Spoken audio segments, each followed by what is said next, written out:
উফ, আপনি আমাকে ওটা দিয়ে গুঁতো দিচ্ছেন কেন? বাসরাতে একটু গুঁতো দিলে কি পাপ হয় নাকি? হয়। আপনার ওটা খুব মোটা, আমার ব্যথা লাগে। আমার ওটা মোটা কোথায়? দীপু তো চিকন আছে। সেটা তো দেখতেই পাচ্ছি। আপনি প্লিজ আমার কাছ থেকে উঠে সরে বসুন।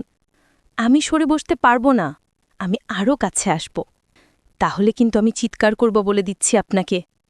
চিৎকার করবে কেন? আমার ভালোবাসাকে পেতে চাইছ না তুমি? ভালোবাসা এমনিতেও পাওয়া যায়, এমন করে কাছে আসতে হয় না। মানে কী সব কথা বলছো তুমি? আমি তোমার স্বামী। স্বামী দেখে কি আপনাকে মাথায় করে রাখতে হবে নাকি আমার পাশ থেকে উঠে বসুন? অধরার কথাগুলো শুনে অয়ন বুঝে উঠতে পারছে না কি হচ্ছে তার সাথে। অয়ন তো আজ অধরার সাথে বাসর করতে এসেছে। তবে এখন অধরার বলা কথাগুলো শোনার পর অয়নের মাথা থেকে বাসর করার কথা বা চিন্তাভাবনা সব কিছু একদম উবে যাচ্ছে। অয়ন আর অন্য কিছু ভাবতে পারছে না। অয়ন বোকার মতো অধরার গা ঘেঁষে বসে আছে। অধরা অয়নকে ধু মেরে যেতে দেখে খানিক রেগে গিয়ে চিৎকার করে উঠল, আম্মু, আম্মু, আপনার ছেলে দেখুন আমাকে মারছে, আপনি একটু আসুন প্লিজ আম্মু। অধরার চিৎকার শুনে অয়নের টনক নড়ে ওঠে। অয়ন হকচকিয়ে উঠে অধরার মুখ চেপে ধরে অধরাকে উদ্দেশ্য করে ফিসফিস করে বলতে লাগল, হেই, পাগল হয়ে গেছ তুমি? এমন করে চিৎকার করছো কেন? আমি কোথায় তোমাকে মারলাম? আমার মুখ ছেড়ে দিন। উফ, আমার দম বন্ধ হয়ে আসছে। এই নাও, ছেড়ে দিয়েছি। তুমি এমন করে চিৎকার করছো কেন? রাত করে আমার মান সম্মান নষ্ট না করতে পারলে বুঝি তোমার হচ্ছে না, তাই না? আমি কোথায় আপনার মান সম্মান নষ্ট করেছি? আপনি নিজেই তো আমার সাথে অসভ্যতামি করতে শুরু করেছেন। এখন আমি একটু আম্মুকে দেখেছি বলে খারাপ হয়ে গেলাম? উফ, তোমাকে আমি আর কিছু বলতে চাই না। এখন যদি আম্মু চলে আসে কি হবে ভেবে দেখেছ? কি হবে? আম্মু আসলে আমি আম্মুর সাথে চলে যাব? হোয়াট? আজ আমাদের বাসর রাত। বাসর ঘরে না থেকে আম্মুর কাছে কেন যাব? কারণ আপনার চরিত্র খারাপ, এই কারণে আমি আপনার সাথে আর থাকতে চাই না। এই অধরা, পাগলের মতো কথা বলো না, আমার মাথাটা। অয়ন সম্পূর্ণ কথাটা বলে শেষ করার আগেই দরজার ওপার থেকে কেউ একজন দরজায় নক করল। অয়ন নক করার শব্দ শুনে হকচকিয়ে উঠল। অয়ন অধরার দিকে তাকিয়ে নিজের মুখ কুঁচকে ফেলল। অয়ন শিওর যে বাহিরে অয়নের আম্মু দাঁড়িয়ে আছে, আর এইসব কিছু অধরার জন্য হচ্ছে। অয়ন অধরাকে কিছু বলতে নিয়েও বলতে পারল না। মাথাটা নিচু করে দ্রুত বিছানা থেকে উঠে চলে যায়। দরজা খুলে দিতেই অয়নের আম্মু অয়নের দিকে দৃষ্টিপাত করে ভ্রুকুচু করে অয়নকে উদ্দেশ্য করে বলে উঠল, কিরে, কি হয়েছে? অধরা এমন করে চিৎকার করছে কেন? তুই ওকে মেরেছিস? আমি কেন অধরাকে মারতে যাব? আমি অধরাকে কিছুই করিনি। তুই অধরাকে কিচ্ছু না করলেও চিৎকার করল কেন? সেসব আমি জানি না। অয়ন কথাটা বলে শেষ করার আগেই অধরা অয়নের পাশে চলে আসে, আর অয়নের আম্মুর কাছে এসে অয়নের আম্মুকে উদ্দেশ্য করে বলে, আম্মু, আপনার ছেলে আমাকে অনেক অত্যাচার করে। আমি আপনার ছেলের সাথে এক রুমে থাকতে পারবো না। আহা মা, আমি বুঝতে পারছি না অয়ন কেন তোমার সাথে খারাপ ব্যবহার করছে, কিন্তু সত্যি বলছি মা, আমার ছেলে এমন না। আম্মু, আমি কিচ্ছু শুনতে চাই না। আপনি প্লিজ আমাকে আপনার সাথে করে নিয়ে চলুন, আমি আপনার সাথে যাব। অধরা অয়নের আম্মুর সাথে চলে যায়। অয়ন অধরা আর নিজের আম্মুর চলে যাওয়ার দিকে এক দৃষ্টিতে তাকিয়ে থাকে। আজ বাসর রাত, এই রাতটাও কি অয়নকে একা কাটাতে হবে? যদি একাই থাকতে হয় সবসময়, তবে বিয়ে করার কি প্রয়োজন ছিল? অয়ন তো এমন সিঙ্গেল জীবনেই থাকতে পারত। অধরা চলে যাওয়ার পর অয়ন মন খারাপ করে বিছানায় গিয়ে শুয়ে পড়ল। অধরার সাথে পারিবারিকভাবেই বিয়ে হয়েছে অয়নের, তাই বলে কি এমন করে একা থাকতে হবে? রিলেশন করে বিয়ে করেও জ্বালা কমে না। গার্লফ্রেন্ড যদি বউ হয়ে যায়, তবে আর সম্মান বলতে কোনো শব্দই থাকে না। এই অসম্মানের হাত থেকে বাঁচার জন্য অয়ন বিয়ে করে পারিবারিকভাবে, কিন্তু তাতেও তো খুব একটা লাভ হলো না। অয়নের সাথে সেই প্রতারণাই হলো। অয়ন মন খারাপ করে অধরাকে গালি দিতে দিতে কখন যে ঘুমিয়ে পড়েছে, সেটা অয়ন বলতে পারবে না। সকালবেলা অয়নের ঘুম ভেঙে যেতেই অয়নের চোখ পড়ে দেয়ালঘড়ির দিকে। অয়ন দেয়ালঘড়ির দিকে তাকিয়ে পুরো অবাক হয়ে যায়। ঘড়িতে বাজে বেলা 12টা। অয়ন এতক্ষণ ধরে ঘুমিয়েছে, কিন্তু কারোর কোনো ডাক পেল না সে। অয়ন বিছানা থেকে উঠে দ্রুত ফ্রেশ হয়ে নিল। ফ্রেশ হয়ে পেটে ক্ষুধায় অয়ন চলে আসে কিচেনে। কিচেনে আসতেই অয়ন দেখতে পায় অধরা মানে তার স্ত্রী রান্না করছে, তাও আবার রান্নাঘরে একা। অয়ন অধরাকে একা দেখতে পেয়ে নিজের পেটের ক্ষুধার কথা ভুলে গিয়ে মনের ক্ষুধার্থ হয়ে গেল। অয়ন ভাবছে এই সুযোগ আর মিস করা যাবে না। অয়ন নিজের ভাবনা মতো পা টিপে টিপে এগিয়ে গেল রান্নাঘরের ভেতর। অয়ন রান্নাঘরে প্রবেশ করে অধরাকে পেছন থেকে আলতো করে জড়িয়ে ধরতেই অধরা হকচকিয়ে ওঠে পেছন ফিরে তাকিয়ে অয়নকে দেখতে পেল। অয়নকে দেখতে পেয়ে অধরা ভ্রুকুচু করে অয়নকে উদ্দেশ্য করে বলল, কি হয়েছে? এমন করে জড়িয়ে ধরলেন কেন? কেন ধরেছি সেটা কি তুমি জানো না?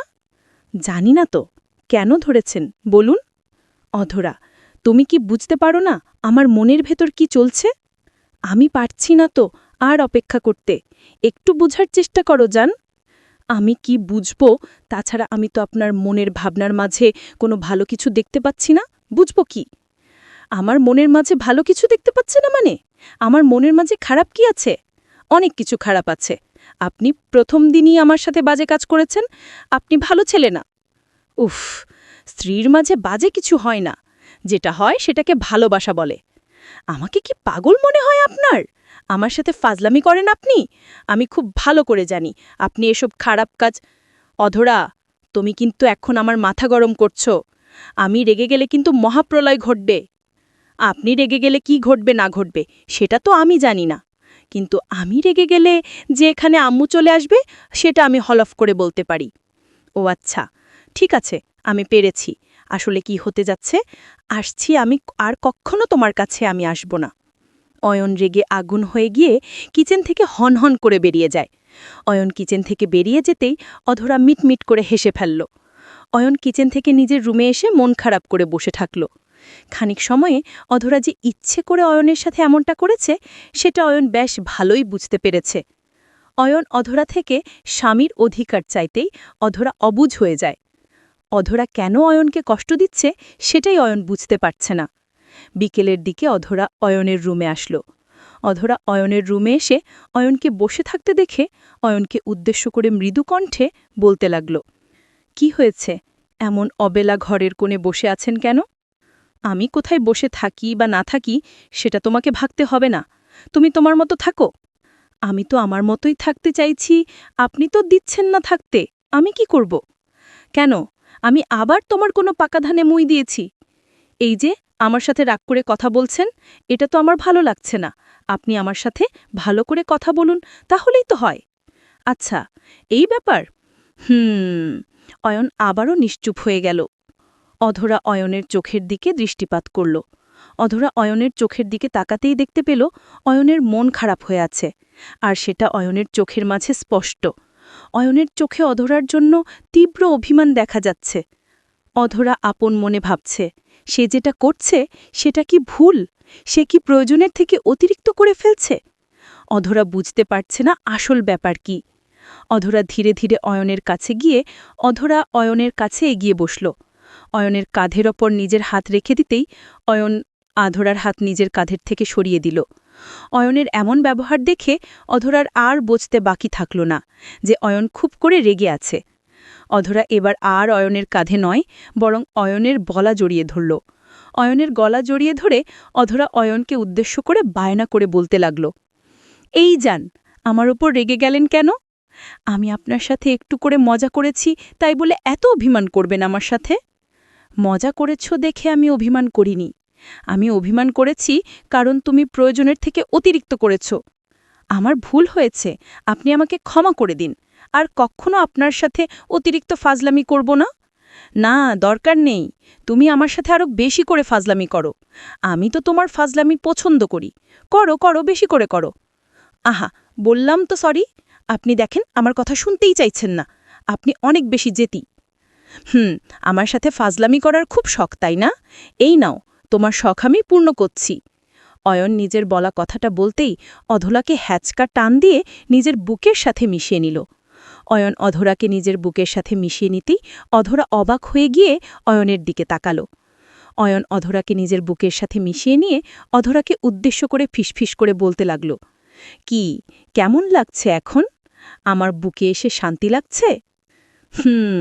শান্তি লাগছে, তবে এ কেমন শান্তি সেটাই তো বুঝতে পারছি না আমি। এটাই হলো প্রকৃত শান্তি। স্বামী স্ত্রীর মাঝে সবসময় শান্তিটাই বজায় থাকে। তাই বলে এত শান্তি? এই শান্তির জন্য আমি সারা জীবন অপেক্ষা করতে পারি। আরও ভালো করে জড়িয়ে ধরুন। উফ, আরও ভালো করে জড়িয়ে ধরতে হবে? ফাজিল, গতকাল রাতটা তো মাটি করে দিয়েছ, তা না হলে আরও শান্তি পেতে। আমি কোথায় মাটি করলাম?